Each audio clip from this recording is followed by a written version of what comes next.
পরিচালনা করতে। স্বাধীনতা পরবর্তী সময়ে একদলীয় শাসন ব্যবস্থার কারণেই বঙ্গবন্ধু হত্যাকাণ্ড সংঘটিত হয় বলে মনে করেন বিএনপির স্থায়ী কমিটির সদস্য ব্যারিস্টার মওদুদ আহমদ। সিপিটি আয়োজিত এক আলোচনা সভায় প্রধানমন্ত্রী পররাষ্ট্র বিষয়ক উপদেষ্টা ডক্টর গওহর রিজভী বলেন, স্বাধীনতা উত্তরকালে রাজনৈতিক, অর্থনৈতিক এবং সামাজিক মুক্তির জন্যই সমাজতন্ত্রের যাত্রা হয়েছিল। বিশিষ্ট অর্থনীতিবিদ রেহমান সোবহানের স্মৃতিকথামূলক বই untranquil recollection, the years of fulfilment বইটি নিয়ে আলোচনা করতেই এ আয়োজন। বইটিতে রেহমান সোবহানের জীবন উপাখ্যান ও বাংলাদেশের অভ্যুদয়ের ইতিহাস একসাথে উঠে এসেছে। Why Bangladesh emerged as an independent nation state, born neither on the 26th of March or the 7th of March, but as part of a protracted process incubated in the womb of history. Rahman Bhai is first to have admitted that he was not the only one to have done.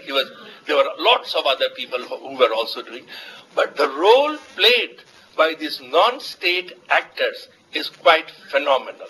আলোচনায় রাজনৈতিক বিষয়গুলো বারবার উঠে এলেও রাজনীতিতে না আসায় রেহমান সোবহানকে ধন্যবাদ জানান বিএনপির স্থায়ী কমিটির সদস্য ব্যারিস্টার মওদুদ আহমদ। প্রশ্ন তোলেন একদলীয় শাসন ব্যবস্থা নিয়েও। কেন ওয়ান পার্টি রুল করা হয়েছিল?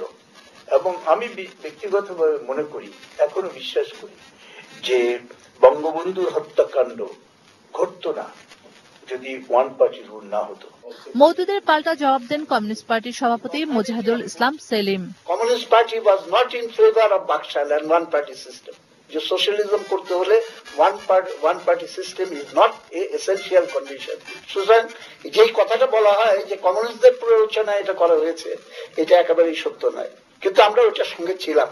মুক্তিযুদ্ধে নিয়ে রেহমান সোবহানের বর্ণনা রোমাঞ্চকর ও শিক্ষণীয়। তবে বাংলাদেশের সমাজতন্ত্র ব্যর্থ হওয়ার পেছনে দুর্বলতা কি ছিল পরবর্তী বইয়ে তা তুলে ধরার কথা বলেন ডক্টর আকবর আলী খান। সমাজতন্ত্র বাংলাদেশে ব্যর্থ হওয়া যাওয়ার পরে আমি অধ্যাপক রহমান সোবহানের এ সম্বন্ধে কোনো সুনির্দিষ্ট বক্তব্য দেখতে পাই। মুক্তিযুদ্ধ সহ দেশের রাজনৈতিক ইতিহাসে ঢাকা বিশ্ববিদ্যালয়ের ভূমিকা উঠে এসেছে বইটিতে। ঢাকা বিশ্ববিদ্যালয়ের সেই ইতিহাস ও ঐতিহ্য পুনরুদ্ধারের কথা বলেন সংবিধান প্রণেতা ডক্টর কামাল হোসেন।